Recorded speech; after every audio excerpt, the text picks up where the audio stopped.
وَكُلًّا وَعَدَ اللَّهُ الْحُسْنَى. بسم الله الرحمن الرحيم. ولوطا إذ قال لقومه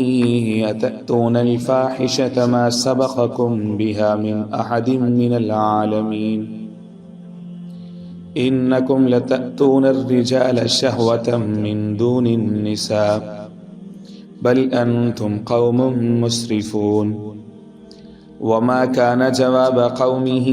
إلا أن قالوا أخرجوهم من قريتكم إنهم أناس يتطهرون فأنجيناه وأهله إلا امرأته كانت من الغابرين وأمطرنا عليهم مطرا فانظر كيف كان عاقبة المجرمين. آمنت بالله صدق الله العظيم. پر انتہائی واجب الاحترام قابل صد احترام بزرگوں بھائی اور نوجوان ساتھی، آج کے درس میں قرآن مجید کتاب حکمت کی سورہ نمبر 7 سورۃ الاعراف کی 5 آیات مبارکہ آیہ نمبر 80 سے لے کر 84 تک یہ شامل ہے، اور اس کے ساتھ ہی سورۃ الاعراف کا رکوع نمبر 10 کا مطالعہ آج ہم مکمل کریں گے. اور یہ جو مقام ہے سورۃ الاعراف کا، یہ اس سورہ کی سمجھ لیجئے کہ کوہان ہے، یعنی جو سینٹرل جو مضمون ہے وہ اس وقت چل رہا ہے، اور وہ ہے اللہ جل شانہ عمن والہ کے چند جلیل القدر پیغمبر، ان کا تذکرہ اور ان کی قوم کے حالات بیان کیے جا رہے ہیں. مثال کے طور پر اس سے قبل اسی رکوع کے اندر جناب صالح علیہ السلام کا تذکرہ ہوا، اور پھر اس سے قبل رکوع نمبر 9 کے اندر جناب ہود علیہ السلام اور ان کی قوم کا تذکرہ ہوا. اس سے قبل پھر رکوع نمبر 8 کے اندر جناب نوح علیہ السلام کی قوم کا تذکرہ ہوا. اور رکوع کے آغاز سے، اس سورہ کے آغاز سے، جیسا کہ میں نے پہلے بھی عرض کیا، رکوع نمبر 2 سے جناب آدم علیہ السلام ان کی تخلیق کا تذکرہ ہوا. تو یہ سورۃ الاعراف کی اس کو کہہ لیجیے کہ پیک ہے یا کوہان ہے، یہ جو مضمون چلا آ رہا ہے. اور اللہ جل شانہ عمن والہ اپنے لاڈلے حبیب سید المرسلین حضور پاک علیہ السلام کی زبان اطہر سے اپنے یہ جو کلام مقدس ہے اس کے اندر سابقہ اقوام کے حالات وہ فقط قصوں کہانیوں اور ان کا لطف اٹھانے کے لیے نہیں بیان کرتے کہ سابقہ قوموں کا تذکرہ ہو رہا ہے تو امت محمدی علیہ السلام کا جو فرد ہے چلیں وہ اس سے محظوظ ہو جائے اور کہے کہ کتنے برے لوگ تھے، کتنے گندے لوگ تھے، نافرمان لوگ تھے، اور ان کی یہ حرکات تھی. نو، یہ اس کا مقصد نہیں. قرآن مجید فقط قصوں کہانیوں کی کتاب نہیں، بلکہ اس کا مقصد اہم ہے، بہت بڑا مقصد ہے، اور وہ یہ ہے کہ اب اللہ جل شانہ عمن والہ کا فیصلہ یہ کہ تا قیامت کوئی اور نبی نہیں آئے گا، کوئی اور پیغمبر نہیں آئے گا، اور نہ ہی کوئی اور کتاب اترے. یہ آخری صحیفہ ہدایت ہے، آخری کلام ہدایت ہے، اور اللہ جل شانہ کے لاڈلے حبیب رسول پاک علیہ السلام اللہ کے آخری پیغمبر. اب اس کلام مقدس کو، اس صحیفہ ہدایت کو اب تا قیامت رہے، تو یہ ایور گرین ہے. تو جب تا قیامت رہے گا تو ظاہر ہے کہ اس میں ہزاروں سال ہے، نہ جانے واللہ عالم کتنا بھی عرصہ ہے. اب اس میں قوموں کے اوپر مختلف حالات آنے ہیں، دوسری قوموں کے ساتھ اس سے ملنا جلنا ہے، اٹھنا بیٹھنا ہے، لین دین کرنا ہے، تو دوسری اقوام کی جو بری عادات ہیں وہ اس قوم کے اندر منتقل ہونی ہے. تو اس لیے ان کو قرآن مجید اگر پڑھا دیا جائے، سمجھا دیا جائے، تو ان کو پہلے سے پتہ ہو کہ سابقہ قوموں کے اندر یہ برائیاں تھیں، یہ معاملات تھے، اور اللہ کی سنت ان کے بارے میں یہ رہی، اور حق تعالی شانہ نے پھر ان کو کس طرح سے عذاب کا مزہ چکھایا اور نافرمانی کی ان کو سزا دی. تو امت محمدی علیہ السلام کے اوپر گویا کہ رب العزت نے احسان فرما دیا کہ ان کو خبردار کر دیے کہ بھئی یہ راستہ غلط ہے، یہ راستہ درست ہے، تم نے اس پہ جانا ہے تو اس کی منزل اور اس کا نتیجہ یہ ہے، اس پہ چلو گے تو اس کی منزل اور اس کا نتیجہ یہ ہے. یہی وجہ ہے کہ قرآن مجید کسی بھی واقعے کو کسی بھی جگہ پہ ان ڈیٹیل بیان نہیں کرتا، مطلب مینو ہر ایک چیز کو کونے خدرے ہر ایک چیز کو بیان کرے، کیونکہ قرآن مجید تاریخ کی کتاب ہے نہیں. یہ اصول کی کتاب ہے، یہ صحیفہ ہدایت ہے. جتنی ڈیٹیل کسی چیز کی ضروری ہوتی ہے کسی واقعے کی صرف اتنی بیان کرتے ہیں. اور مختلف جو قصص ہیں، جو واقعات ہیں، وہ قرآن مجید میں مختلف جگہوں پر بکھرے ہوئے ہیں. جیسا کہ ہر ایک واقعہ قوم نوح کا، قوم عاد کا، قوم سمود کا، وہ جن جن صورتوں میں موجود ہیں میں ان کا سب کا آپ کے سامنے تذکرہ کرتا آیا ہوں گزشتہ 3 دروس سے. اسی طرح سے یہ جو اس وقت قوم لوط کا جو تذکرہ ہے یہ بھی قرآن مجید میں متعدد دفعہ تقریباً 17 مختلف مقامات پر ان کا تذکرہ جو ہے موجود ہے. ایک تو یہی سورۃ الاعراف ہے جو اس وقت جو مقام جو پیسج ہمارے زیر مطالعہ، اس کے بعد آگے ہم پہنچیں گے پارہ نمبر 12 کے اندر، سورہ ہود کے اندر، وہاں پر اس قوم کا تذکرہ موجود ہے. اسی طرح سے جو ہے وہ پارہ نمبر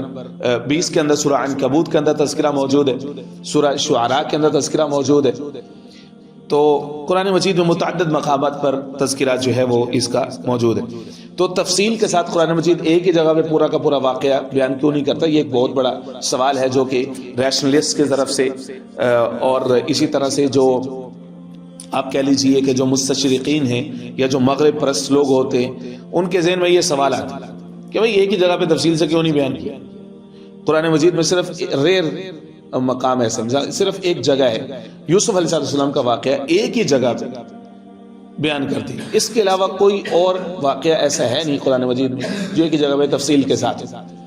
اس کی وجہ یہی ہے کہ اللہ رب العزت نے جس مقام پر جو موضوع چل رہا ہوتا ہے اس میں سے جس واقعے کی جتنی ڈیٹیل چاہیے ہوتی صرف اتنی بیان فرما دے. تو یہ اللہ رب العزت کا یہی تو قرآن مجید کا معجزہ ہے. ورنہ تو یہ انسانوں کے سٹائل کی کتاب ہو جاتی، تاریخ کی کتاب ہو جاتی، اور یہ انسانوں کے سٹائل کی کتاب ہے نہیں. یہی فرق ہے، انسانوں کے سٹائل کی کتاب یہ ہوتی ہے کہ وہ جب کتاب لکھتا ہے مصنف دنیا کے اندر، چاہے وہ دنیا کے کسی بھی کونے میں بیٹھا ہو، اس کا کریڈیبلٹی لیول کوئی بھی ہو، اور وہ اپنی قوم میں چاہے جتنا بڑا مرضی لکھاری سمجھا جا رہا ہو، بک جب بھی اس نے لکھنی ہے in any language in any topic, اس نے کرنا یہ ہے کہ شروع میں اس نے اپنے مقدمے میں پری فیس میں اس نے یہ لکھنا ہے کہ یہ اس کے اوپر میں نے یہ ریسرچ کی ہے 10 سال 15 سال، یہ جتنا بھی میں نے فلاں فلاں سے سیکھا ہے، تو اس کے بعد یہ میری محنت کا حاصل ہے جو آپ کے سامنے رکھ رہا ہوں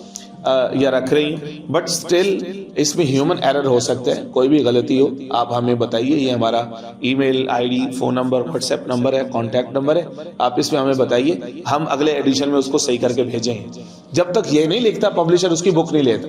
اور وہ چھپتی بھی نہیں ہے، لوگ اس کو قبول بھی نہیں کرتے کہ یار یہ تو الگ سے ہی بندہ ہے، تو نے شروع میں یہی نہیں لکھنا گوارا کیا کہ مجھ سے غلطی بھی ہو سکتی. قرآن مجید کا معاملہ یہ ہے کہ یہ وحدہ لا شریک ذات کی کتاب ہے، یہ لوح محفوظ سے آئی ہے، یہ اللہ جل شانہ کی طرف سے آئی ہے، جناب جبرائیل علیہ السلام کے ذریعے سے آئی ہے، حضور پاک علیہ السلام کے قلب اطہر پہ آئی ہے، اور محفوظ اور پروٹیکٹڈ ہاتھوں میں بِأَیْدِی سَفَرَۃ کِرَامٍ بَرَرَۃ، مضبوط صحابہ کے ہاتھوں کے ذریعے سے یہ لکھی گئی ہے. اس لیے اس کا آغاز اس بات سے ہوتا ہے کہ لینا دینا بات کا ہے، سمجھنا سمجھانا بات کا ہے. سب سے پہلے تو نے اس مخاطب کتاب کو کھولا تو سب سے پہلے اپنا عقیدہ درست کر، ذالک الکتاب لا ریب فیہ، اس کتاب میں غلطی کی گنجائش ہی نہیں، یعنی دنیا کو یہ بتائے. یہ ہے کلام مقدس کا معجزہ. اب آئیے اس واقعے کے اوپر. لوط علیہ السلام جو تھے یہ جناب ابراہیم علیہ السلام کے بھتیجے تھے، اور یہ جو جس قوم کی طرف ان کو بھیجا گیا یعنی قوم لوط، یہ شہر صدوم اور عمورہ یہ 2 شہر تھے، وہاں پر یہ آباد تھے جو کہ ڈیڈ سی ہے، بحیرہ مردار ہے، وہ بعد میں بنا دیا گیا. تو وہاں اس کے ساحل پر کنارے پر یہ واقعہ تھا. ان کے 5 جو ہے وہ چھوٹے چھوٹے شہر تھے اور وہ انتہائی متمدن تھے. سمود، عمورہ، ادما، سبویم اور سور، یہ ان کے 5 علاقے 5 شہر تھے، اور نہایت خوشحال لوگ تھے، سرسبز و شاداب لوگ تھے، اور لمبی ان کے اندر جو ہے وہ بستیاں موجود تھیں، رہائشی علاقے بہت شاندار تھے. ان کے فارم ہاؤسز تھے، فیلڈ سے کھیت تھے، ہر طرح کے پھلوں سے لدے ہوئے ان کی جو ہے وہ بستیاں تھیں، اور انتہائی شاندار ان کی اربن لائف تھی. اور ان کے ہاں جو ہے وہ دوسرے لوگ، دوسرے علاقوں سے لوگ ان کے ہاں کام کاروبار کی غرض سے، معاش کے تلاش کے حوالے سے ان کے پاس آتے تھے. گویا کہ ان کے اوپر اتنے زیادہ رزق کی جو ہے یہ برسات تھی. لیکن ان کے اندر جو ہے وہ 2 برائیاں موجود. ایک تو یہ کہ یہ باہر سے آنے والے لوگوں کی ان کے راستوں میں بیٹھتے تھے، اور ان کی اچھے بہت سخت چھان پٹک کرتے تھے اور ان کے رزق کے حصول ان کے لیے مشکل بنایا ہوا تھا، یعنی اس سے فائدہ اٹھاتے تھے کہ ہمارے پاس جو اتنا کچھ ہے. تو خلق خدا کو انہوں نے ان کا ناطقہ بند کیا ہوا تھا. دوسرا یہ کہ یہ اس برائی کے اندر مبتلا تھے جس کو قرآن مجید یہ کہتا ہے کہ ان سے قبل یہ خبیث عمل کسی قوم نے نہیں کیا تھا، اور وہ تھا کہ مرد کا مرد سے خواہش کو پیدا کرنا، خواہش پوری کرنا، اور عورت کا عورت سے خواہش کو پوری کرنا، جو کہ جدید زمانے کے اندر ہیومن رائٹس کے بت کے بینر تلے اس کو انسانی زندگی کے لیے ضروری بنا دیا گیا. یعنی امریکہ اور مغرب نے جو جدید تہذیب دی ہے انسانیت کو پچھلے 200-300 سال سے، اس کے اندر لیزبین یعنی عورت کا عورت سے اپنی خواہش پوری کرنا، اور گے ازم یعنی مرد کا مرد سے اپنی خواہش کو پورا کرنا، ہیومن رائٹس اور انسانی حقوق کی بنیاد پر یہ سب ملکوں یعنی امریکہ اور مغرب کے جو ملک ہیں اس کو انہوں نے عام زندگی کا، ٹیچنگ کا، تعلیم کا، بچوں کی تربیت کا حصہ بنا دیا. ابھی گزشتہ دنوں جو ہے وہ ایک صاحب نے ایک تحقیقی پیپر بھیجا، اس سے ہی معلوم ہوا کہ جرمنی کے اندر ایک مسلمان خاندان کسی عرب ملک سے وہاں پر رہ رہا تھا، ساکن تھا وہاں پر. تو ان کی ایک بچی کسی اسکول میں پڑھ رہی تھی، جرمنی کے ایک اسکول کے اندر پڑھ رہی تھی. تو اب جرمنی میں بلکہ پورے مغرب میں بچوں کو جو تعلیم دی جاتی ہے اس میں ان کی ایک کلاس ہے وہ سیکس ایجوکیشن کی بھی ہوتی ہے، اس میں ان کی بھی تعلیم 3-4 سال کے بچے کو وہ تعلیم شروع کر دی جاتی ہے، اور اس میں مرد کا عورت سے خواہش پوری کرنا یہ تو عام ہی ہے، لیکن مرد کا مرد سے خواہش کو پورا کرنا، عورت کا عورت سے، یہ تک ان کی تعلیم کا حصہ ہے. تو وہ بچی جو کہ مسلمان گھرانے سے تھی، تو جب یہ تعلیم دی جا رہی تھی تو اس نے دوران کلاس بتا دیا کہ یہ تو ہمارے مذہب میں تو جائز نہیں ہے. اب یہ وہ لوگ ہیں، ان کا ناپاک اور کالا چہرہ جو دنیا بھر کو انسانی حقوق کی تعلیم دیتے ہیں، فرد کی آزادی کا نعرہ لگاتے ہیں، ان کا میڈیا منہ پھاڑ پھاڑ کے لوگوں کو بتاتا ہے کہ ہمارے ہاں انسانوں کے حقوق کی بہت زیادہ آزادی ہے، جانوروں کے حقوق کے قوانین موجود ہیں. تو وہ بچی نے کہہ دیا کہ ہمارے مذہب میں تو یہ جائز نہیں ہے. اب ظاہر ہے یہ بات ان کے ہاں ان کے والدین ہی اس کو بتا سکتے ہیں. اب والدین کے لیے منع ہے کہ وہ کوئی بھی بات بچے کو اپنے مذہب کے بارے میں نہیں بتا سکتے. جو کچھ بتائے گی وہ حکومت بتائے گی، اور حکومت کے ادارے بچوں کو سکھائیں گے. ادروائز والدین کو یا تو جیل میں ڈالا جائے گا یا بچے کو اٹھا کے چائلڈ لاء میں لے جایا جائے گا. یہ ہے ان کے ہاں قانون ہے جو کہ letter and spirit with in letter and spirit implemented ہے، بلکہ امپوزڈ ہے، مسلط ہے. اور اس میں کراس دا بورڈ ہے، چاہے وہ کسی بھی مذہب سے، بیک گراؤنڈ سے، جہاں سے مرضی لوگ وہاں پہ آ کے رہتے ہیں. لوگوں کو یہاں سے بھاگنے کی جلدی ہوتی ہے. پاکستان از دا ہیل، معاش نہیں ہے، کام نہیں ہے، کاروبار نہیں ہے، ملازمت نہیں ہے، سارا کچھ چاہے بیچنا پڑے، چاہے اپنی ذات کو داؤ پہ لگانا پڑے، اپنا ایمان داؤ پہ لگانا پڑے. اور جو بابے ہیں انہوں نے اپنے بچوں کو سکسیس کا مطلب ہی غلط سمجھایا ہے کہ امریکہ اور مغرب میں سیٹل ہو جاؤ اور بیٹا بس آخرت میں توبہ کر لیں گے، میں بھی داڑھی رکھ لوں گا، تو بھی داڑھی رکھ لیں، تو بھی مسجد سے نہ نکلی، تو اس طرح سے ہماری جو ہے نا وہ زندگی خوشحال ہو جائے گی. انفارچونیٹلی الفاظ چاہے یہ نہ ہو، لیکن ہم نے اپنے بچوں جوانوں کے ذہن میں یہ بات ڈال دی. اب مانے یا نہ مانے، میں اس کے اوپر بات کرنے کے لیے آپ سے الگ سے بھی تیار ہوں اگر کسی کو میرے اس بات کے اوپر اعتراض ہوتا. ہم نے انفارچونیٹلی بچے کے سب کانشیس میں یہ بات ڈال دی. آپ بچوں کا انٹرویو کیجیے اپنے نوجوانوں کا 12-14 سال کی عمر سے، ہم شور کے 80% سے زیادہ بچے وہ جانا چاہیں گے جن کے لیے نمازوں میں ادھر بد دعائیں کرتے ہیں اور ادھر آ کے مولوی صاحب کی خوب خبر لیتے ہیں کہ آپ بچوں کو یہ چیز نہیں سمجھاتے، یہ چیز نہیں سمجھاتے، یہ چیز. ارے تم نے اپنے بچوں کو سمجھا کے لیے جو مولوی صاحب سے آ کے حساب لیتے ہو؟ تمہارا تو بچہ صرف جمعے کے جمعے آتا ہے، وہ بھی پینٹ پہن کے آتا ہے، اس کا سطر ننگا ہوتا ہے. تم نے بتایا کیا بچے کو؟ تم نے تو اپنے بچوں کو نکروں میں بھیجتے ہو مسجد کے اندر، اور تم مولوی صاحب سے کہتے ہو ان کو تقدس سمجھاؤ. گھروں میں جو تم نے 5 سال کی عمر سے اس کو 3 سال کی عمر سے کارٹون سکھانا شروع کیے، جو سیکس بیس ان کو ٹوائس تم نے دینا شروع کیے، تم نے تو ان کے اندر نیوڈٹی کے حوالے سے ان کا تصور ہی ختم کر دی ہے، برائی کا تصور ہی ختم کر دی. اور تم مولوی سے یہ ایکسپیکٹ کرتے ہو کہ تمہارا بچہ آئے اور وہ مولوی سے سلام تک لینا گوارا نہیں کرتا، اور مولوی صاحب کوئی آنکھوں کے ذریعے سے اس کے اندر کوئی چیز انڈیل کر رکھ دیں اور ادھر آپ زمزم پڑھاؤ، اس کے اندر دین کی ساری تعلیم تو تمہارا بچہ آئے اور پانی پی کے تو چلا جائے اور اس کے اندر دینداری آ جائے. نہیں، ہم سوری، ایسا نہیں ہوتا. یہ وہی بچے ہیں، یہ وہی نسلیں جن کو تم پال رہے ہیں، اور 15 16 17 سال کے بعد یہ پستول لے کے تمہارے سر پہ تان کے کھڑے ہوتے ہیں، میرا مستقبل تاریک ہو رہا ہے، بابا جی یہ سارے پیسے میرے والے کر دیں تاکہ میرا مستقبل بنے، مجھے باہر جانے. تو اس لیے بچوں کی جو تربیت ہے یہ بہت ضروری ہے. تو اب وہ حکومتیں اجازت نہیں دیتی کہ والدین بچے کی تربیت کریں.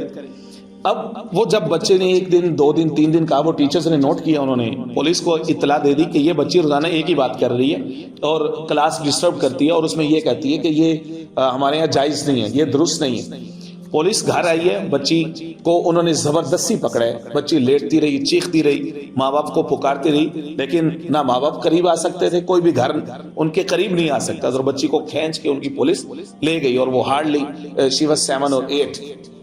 تو یہ صورتحال ہے ان کے ہاں، جو یہ کہتے ہیں کہ فرد کو مذہب کی بھی آزادی ہے، اس کو اپنا کلچر، اپنی سوچ کے مطابق رہنے کی آزادی۔ بھئی کسی چیز کو تم آزادی نہیں دیتے، جھوٹ بولتے ہو، تم نے لوگوں کو نمبر 1 خواہش کا غلام بنا کے رکھے، تمہاری فرد کی آزادی کا مطلب یہ ہے، اور دوسرا تم نے جنس کا غلام بنا کے رکھے کہ جدھر مرضی منہ کالا کرو، کوئی پابندی نہیں ہے۔ امریکہ جس کو امریکن ڈریم کہتے ہیں، لوگ اس کے خاطر مرتے ہیں، جہاں پہ جتنے چاہے پہلے صف کے بابے کیوں نہ ہو، اگر وہ جتنا مرضی امریکہ کے خلاف باتیں کر لیں، آپ ان سے سن لیں گے، چوکوں چراؤں میں کھڑے ہو کے 3 گھنٹے وہ اس کے اوپر بات کریں گے۔ ابھی اعلان ہونے دیں کہ بھئی فلاں خاص علاقے میں 100 اسکالرشپس آئی ہیں آکسفورڈ اور کیمبرج کی، آکسفورڈ پوری ذمہ داری سے کہہ رہا ہوں، یہ 100 نہیں ہزاروں لوگ اس جگہ پہ آ کے سینٹر میں مسجد کے باہر کھڑے ہوں گے کہ خدا کے لیے ہمارے بچے کو کسی طریقے سے باہر بھیج دیں۔ اور یہ ان کی منافقت کا عالم ہے، یہ ہماری اوورآل سوسائٹی کی، میں بھی اس میں شامل ہوں، کہنے والا سننے والا زیادہ محتاج ہوتا ہے کہ اس حد تک ہم امریکہ اور مغرب زدہ ہم لوگ ہیں۔ اور جبکہ حال یہ ہے کہ وہاں پر سب سے زیادہ نفسیاتی مریض ہیں، سب سے مہنگا ڈاکٹر سائیکالوجی کا نفسیاتی۔ بھئی کس چیز کے نفسیاتی ہو تم؟ نفسیاتی اس بات کی ہے کہ وہی جو باپ ہے اپنی بیٹی سے بچے کو پیدا کر رہے ہیں، اب وہ نفسیاتی مریض ہے کہ اب میں کروں کیا؟ بہن کا بھائی کے ساتھ جنسی عمل کوئی برا نہیں ہے، اور بغیر شادی کے بچے پیدا کر رہے ہیں، 50% سے زیادہ حرامی ان کی نسلیں، اور ان سے تم یہ توقع کرو کہ وہ قرآن کی عزت کریں گے، مسلمان کی عزت کریں گے، وہ پردے کی عزت کریں گے، وہ اللہ کے رسول کی عزت کریں گے، ان سے توقع ہی نہیں ہے۔ تم نے ان کو صحیح والا مومن، صحیح والا پیغمبر کا فالوور بن کے بتانے۔ وہ کہتے ہیں کہ ان کو تو ہم نے جانچا پرکھا ہوا ہے، ان سے بڑا کوئی بے ایمان کوئی نہیں، کوئی جھوٹا کوئی نہیں ہے، کوئی مکار کوئی نہیں ہے، نہ یہ اپنی بات پہ پورا اترتے ہیں، نہ ان کے ساتھ کوئی بزنس ڈیل ہو سکتی ہے۔ جب ہم نے حضور پاک صلی اللہ علیہ وسلم کے ساتھ یہ منافقت کی ہے، ہم نے ویسا محمدی بن کے ان کو دکھایا ہی نہیں، تو ان سے ہم کیا توقع رکھیں کہ وہ ان کی عزت کریں؟ سب سے بڑے گستاخ تو ہم ہیں۔ تو یہ ان کا حال ہے کہ جس کا ہم ڈریم دیکھتے ہیں، ہمارے بچے خواب دیکھتے ہیں کہ سارا کچھ بیچ بٹا کے ہم کہیں باہر نکل جائیں، پاکستان میں کچھ نہیں۔ یہ ان کا جو ہے وہ حال ہے۔ ایون دین نوجوانوں کی ایک تعداد ایسی بھی موجود ہے جو مرزائی تک ہو جاتی ہے، عیسائی تک ہو جاتی ہے، اسی طریقے سے ہمیں جرمنی کا، مغرب کا، امریکہ کا ویزا مل ایمان، کیونکہ ہم نے بچوں پر ایمان کی محنت کی نہیں ہے، ہم نے ان کے اوپر مال کی محنت کی کہ مال سے کامیابی، ہم نے ان کو بتایا ہی نہیں کہ بیٹا یہ ہماری ویلیوز ہے، یہ اقدار ہے، یا تھوڑا بھی کھا لو گے لیکن کم از کم اپنے وطن میں تو ہو نا۔ تو وہ جو لوگ تھے وہ بڑے کلچرڈ تھے، لیکن ان کے اندر یہ والی جو ہے یہ برائی موجود تھی، جس کو قرآن کہتا ہے کہ اس سے قبل دنیا میں کسی قوم نے یہ گناہ سر انجام نہیں دیا تھا، اور وہ اس کے اتنے رسیا تھے کہ اللہ کے کچھ فرشتے آئے جناب ابراہیم علیہ السلام کی طرف، اور ابراہیم علیہ السلام نے ان کی دعوت کی۔ 12واں پارہ ہے سورہ ہود یہ کہہ رہی ہے، دعوت کی، ان کے لیے بھونا ہوا بچھڑا لے کے آئے، اور وہ نوجوان تھے، ابراہیم علیہ السلام نے ان کے سامنے لا کے رکھا، تو اب جو ہے وہ ہاتھ نہیں بڑھا رہے۔ ابراہیم علیہ السلام پریشان ہوئے کہ بھئی یہ کسی اس زمانے میں ترتیب یہ ہوتی کہ کسی کے کھانے کی طرف ہاتھ نہیں بڑھا رہے تو سمجھیں کہ آپ کوئی دشمنی ہے، کوئی بدلہ لینے آئے، کھانے کی طرف ہاتھ نہیں بڑھا رہے۔ ابراہیم علیہ السلام نے ان سے حیرانی سے پوچھا، انہوں نے کہا کہ ہم اللہ کے فرستادہ ہیں، بھیجے ہوئے ہیں، اور ہمارے 2 مقصد ہیں۔ پہلا مقصد تو ہمارا یہ ہے کہ آپ کو بیٹے کی خوشخبری دینی ہے ہم نے، اور دوسرا مقصد یہ ہے کہ جو قوم لوط ہے اس کے لیے ہم عذاب لے کر کے آئے۔ ابراہیم علیہ السلام کے چونکہ وہ بھتیجے تھے، ابراہیم علیہ السلام نے فوری طور پر بولا کہ وہاں پر تو اللہ کے ایک نیک بندہ یعنی میرا جو بھتیجا ہے لوط، وہ وہاں پر جو ہے یہ موجود ہے۔ تو انہوں نے کہا کہ نہیں، ہم ان کو بچائیں گے، اور جو ان کے ساتھ ایمان والے ہوں گے وہ بچ جائیں گے، لیکن باقی جو پوری قوم ہے، اور ایون لوط علیہ السلام کی جو بیوی تھی وہ بھی کافرہ تھی، وہ بھی ان کے ساتھ ملی ہوئی تھی۔ تو فرمایا کہ ان کے لیے ہم عذاب لے کر کے آئیں گے۔ تو یہ والی تفصیل قرآن مجید میں اتنی تفصیل جو ہے وہ متعدد مقامات پر جو ہے یہ موجود ہے۔ اور دین اسلام کے اندر یہ مرد کا مرد سے اور عورت کا عورت سے اپنی خواہش کو پوری کرنا یہ گناہ کبیرہ ہے، یہ بہت بڑا گناہ ہے، کیونکہ یہ غیر فطری طریقہ ہے۔ فطری طریقہ یہ ہے کہ مرد کو عورت کی ضرورت ہے، عورت کو مرد کی ضرورت ہے، دونوں ایک دوسرے کے لیے پیدا کیے گئے اور اس کے لیے رب العزت نے ایک قانون بنا کے رکھے اور وہ ہے قانون نکاح۔ اس کے علاوہ ان دونوں کی قربت ملاقات کا کوئی بھی صورت جو ہے وہ حرام اور ناجائز اور وہ گناہ ہے، اور مرد کا مرد سے یا عورت کا عورت سے خواہش کو پورا کرنا یہ تو انتہائی درجے کی جو ہے وہ بدترین، یہ اللہ رب العزت کے احکام کی جو ہے وہ نافرمانی ہے۔ اور جو علماء امت ہیں، اکابرین امت ہیں، یعنی صحابہ کرام سے لے کے ان کے بعد تابعین، جو تبع تابعین اور فقہاء امت، انہوں نے اس کی مختلف سزائیں تجویز کی کہ جو شخص اس عمل کے اندر مبتلا ہو اس کو حضرت ابوبکر صدیق رضی اللہ عنہ فرماتے ہیں کہ اس کو اوپر پہاڑ سے جو ہے وہ نیچے گرایا جائے اور اس کے اوپر پتھر گرائے جائے، کیونکہ قوم لوط کو اللہ رب العزت نے پتھر مارنے کی ہی جو ہے یہ سزا دی تھی۔ اسی طرح سے سیدنا علی المرتضیٰ شیر خدا رضی اللہ عنہ کا فتویٰ یہ ہے کہ ایسے شخص کو جلا دیا جائے، حالانکہ جو ہے وہ جلانا یا جلانے کا عذاب دینا یہ صرف اللہ کی صفت ہے، مخلوق کو اجازت نہیں ہے کہ وہ دیگر مخلوق کو چاہے میدان جہاد میں کافر ہی ہاتھ کیوں نہ لگے، کسی بھی صورت میں مخلوق کو یہ جلانے کا عذاب دینے کی جو ہے یہ اجازت نہیں ہے۔ لیکن یہ جرم اتنا بڑا ہے کیونکہ اس کا مطلب یہ ہے کہ اس نے اپنی لائف کو اب جو ہے وہ سٹیک پہ ڈال دی، اس لیے اس کی ایسا شخص زندہ رہے گا تو یہ برائی اس معاشرے کے اندر مزید پھیلائے گا۔ تو اس کے علاوہ بعض فقہاء یہ فرماتے ہیں کہ اس شخص کو کسی بدبودار مقام میں جو ہے وہ قید کر دیا جائے، سو اینڈ سو فورتھ۔ جتنی بھی جو صحابہ کرام، تابعین اور بڑے بڑے فقہاء کے جو اس کے اوپر فتاوی جات ہیں وہ اسی طرح سے جو ہے وہ اتنے زیادہ سخت ہیں اس عمل کے بارے میں۔ رب العزت ہماری اور ہماری نسلوں کی اس برائی سے حفاظت فرمائے۔ ولوط اذ قال لقومہ، اور جناب لوط جب علیہ السلام جب انہوں نے کہا اپنی قوم سے، اتأتون الفاحشہ، کیا تم کرتے ہو یہ برائی، ما سبقکم بہا من احد من العالمین، نہیں کیا اس کو جہان والوں میں سے کسی ایک نے بھی تم سے پہلے، انکم تأتون الرجال، بے شک تم آتے ہو مردوں کے پاس شہوت اپنی خواہش لے کے، من دون النساء، عورتوں کو چھوڑ کے، بل انتم قوم مسرفون، بلکہ تم لوگ حد سے تجاوز کر رہے۔ اور جو سورہ ہود ہے اس میں یہ ہے کہ جب لوط علیہ السلام کے پاس وہ فرشتے آئے جو کہ یہ عذاب لے کر کے ان کے پاس آئے تھے، اور وہ نوجوان خوبصورت شکل میں آئے تھے،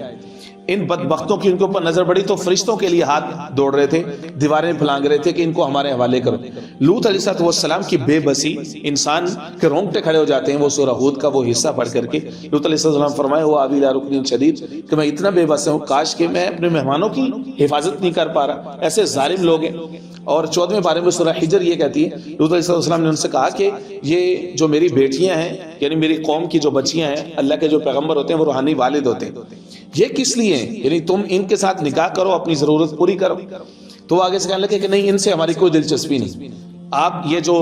لڑکے آپ کے پاس آئے آپ ان کو ہمارے حوالے کریں۔ پھر اس وقت جو ہے وہ